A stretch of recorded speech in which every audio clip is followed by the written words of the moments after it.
WWE superstars की overall presentation में जो सबसे इंपॉर्टेंट चीज देखी गई है ओवर द ईयर्स वो है उनका फिनिशिंग मूव। हिस्ट्री में हमने ऐसे डिवास्टेटिंग फिनिशिंग मूव्स देखे हैं जो कि आज तक WWE यूनिवर्स के बीच में चर्चा का विषय बने हुए हैं। ये कहना गलत नहीं होगा कि एक फिनिशिंग मूव WWE सुपरस्टार की ओवरऑल प्रेजेंटेशन को कंप्लीट करता है, प्लस उन फिनिशिंग मूव से इन WWE सुपरस्टार्स की पहचान बन जाती है। WWE वीडियो गेम से लेके WWE यूनिवर्स के मेंबर्स तक सब लोग ये मेक श्योर करते हैं कि इन फिनिशर्स को कम से कम एक बार तो जरूर ट्राई किया जाए। इन फिनिशिंग मूव्स का इंपैक्ट अगर हमें WWE यूनिवर्स के ऊपर देखना है तो जब ये एग्जीक्यूट हो रहे होते हैं WWE टीवी पे, उस टाइम पे WWE यूनिवर्स के रिएक्शन से पता चल सकता है कि ये मूव्स कितने पॉपुलर हो जाते हैं। लेकिन क्या आप जानते हैं कि WWE लेजेंड्स के ये फिनिशर्स हमने फर्स्ट टाइम WWE टीवी पे कब देखे थे? क्या आपको पता है कि इन फिनिशर्स का ओवरऑल इंपैक्ट क्या रहा है WWE लेजेंड्स के करियर्स पे? क्या आप जानते हैं कि ये फिनिशिंग मूव्स कितने रिस्क फ्री हैं? तो आज हम कुछ WWE लेजेंड्स के फिनिशिंग मूव्स के बारे में बात करने वाले हैं इस वीडियो में। लेकिन उससे पहले रेस्लिंग सीरीज चैनल को सब्सक्राइब कर दीजिए। आपके सब्सक्रिप्शन से मेरा काम बहुत आसान हो जाएगा आगे जाके वीडियोस को एग्जीक्यूट और प्रोड्यूस करना। तो चलिए,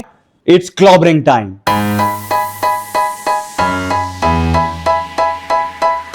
दोस्तों, आप सबको स्पोर्ट्स एंटरटेनमेंट में 3 मोस्ट डिस्ट्रक्टिव लेटर्स तो पता ही होंगे। मैं यहां बात कर रहा हूं आरकेओ की। ओवर द इयर्स हमने देखा है कि आरकेओ फिनिशिंग मूव कितना ज्यादा पॉपुलर है WWE यूनिवर्स के बीच में। रैंडी ऑर्टन ने आरकेओ की मदद से ओवर द इयर्स कई सारी WWE चैंपियनशिप जीती हैं, प्लस बहुत सारे लेजेंड्स को भी हराया है। हमने WWE टीवी पे फर्स्ट एवर आरकेओ देखा था 2003 में। मंडे नाइट रॉ के एक एपिसोड में रैंडी ऑर्टन का मुकाबला हो रहा था हरी केन के साथ। उसी मैच में हमने देखा रैंडी ऑर्टन ने हरी केन को फर्स्ट एवर आरकेओ दिया और उसके बाद ओवर द इयर्स हमने यही देखा कि मूव कितना ज्यादा लेजेंडरी बन चुका था WWE हिस्ट्री में। ट्रिपल एच ने अपने वक्त में WWE को रूल किया है। ये कहना बिल्कुल भी गलत नहीं है कि सेरिब्रल असैसिन को बहुत अच्छी बिजनेस सेंस है। ट्रिपल एच के फिनिशर पेडिग्री ने WWE हिस्ट्री में अपनी अलग जगह बना रखी है। ट्रिपल एच ने अपना डेब्यू 1995 में किया था और 1996 वो वक्त था जब हमने फर्स्ट एवर पेडिग्री देखी WWE टीवी पे। ट्रिपल एच का मैच चल रहा था एक जॉबर के साथ, तभी हमने देखा ट्रिपल एच ने एग्जीक्यूट करी एक devastating pedigree for the very first time. उसके बाद ट्रिपल एच ने पेडिग्री की मदद से WWE में अपना अलग ही कहर मचा के रखा था ओवर द इयर्स। दोस्तों, जॉन सीना का स्टारडम एक अलग लेवल पे चला गया था 2004 के बाद। उनका डॉक्टर ऑफ थगोनॉमिक्स कैरेक्टर प्लस एक अलग ही स्वैग इनफ था WWE यूनिवर्स के बीच पॉपुलर होने के लिए। सीना का फिनिशिंग मूव एटीट्यूड एडजस्टमेंट, जिसको पहले FU भी कहा जाता था, वो उन्होंने फर्स्ट टाइम WWE टीवी पे 27 मार्च 2003 को रिकिशी के साथ उनका एक मैच चल रहा था, उनके ऊपर एग्जीक्यूट किया था। 2005 ऑनवर्ड सीना ने एटीट्यूड एडजस्टमेंट के साथ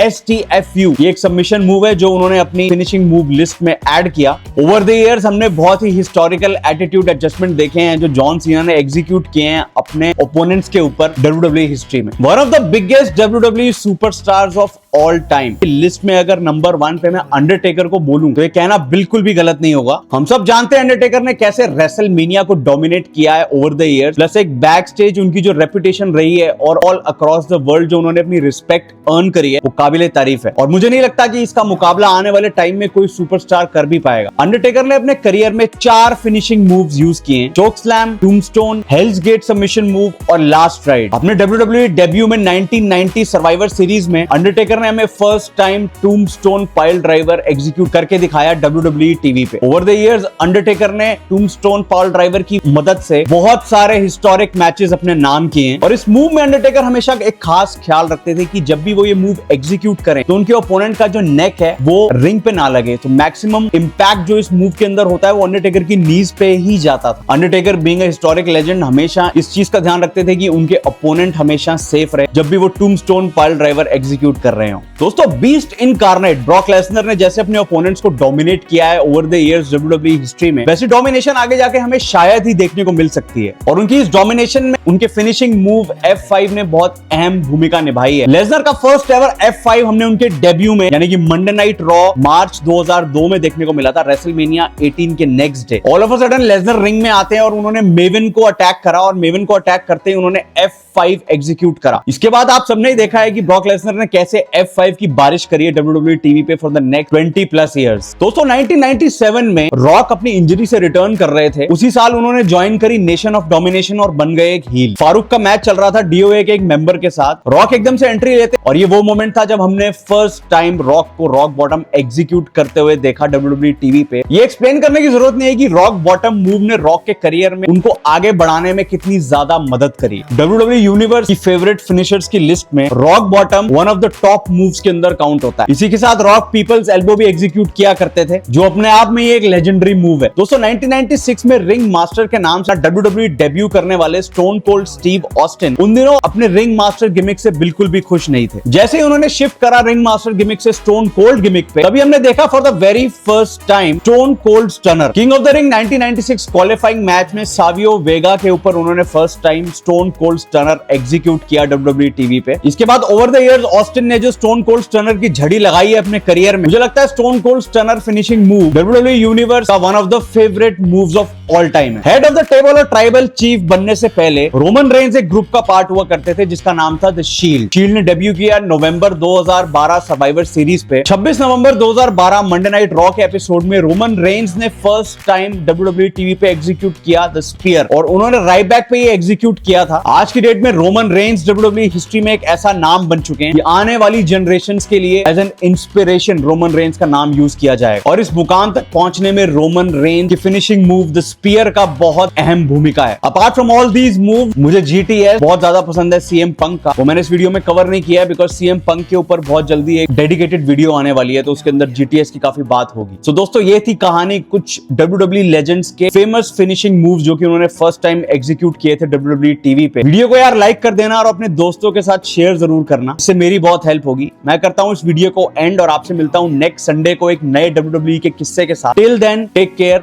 जय हिंद।